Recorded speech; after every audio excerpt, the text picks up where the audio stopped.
आज हम सीखेंगे पाइथागोरस थ्योरम। ये क्या होती है?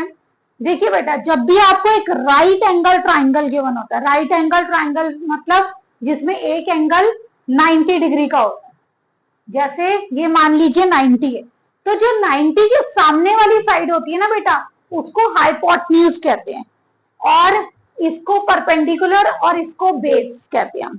ठीक है, 90 के सामने आपको बस याद रखना है कि ये हाइपोटेन्यूज होती है, और हाइपोटेन्यूज जो होती है वो ट्राइंगल की सबसे लॉन्गेस्ट साइड है, यानी कि परपेंडिकुलर और बेस से ज्यादा लेंथ हाइपोटेन्यूज की होगी।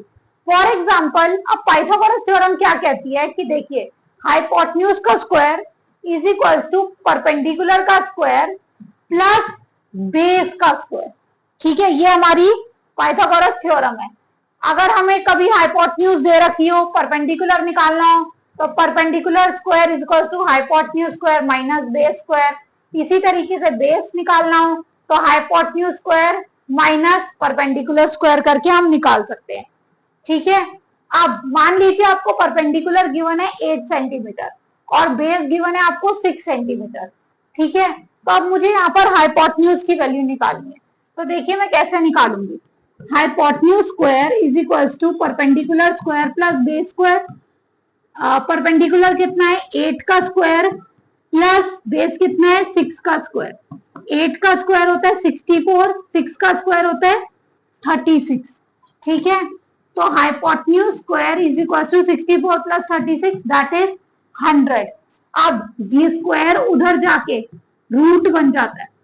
ठीक है, तो अब आपको 100 के फैक्टर्स निकालने होंगे।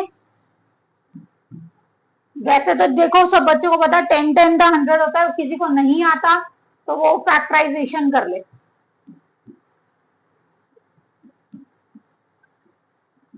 ठीक है, एलसीएम निकाल लिया मैंने।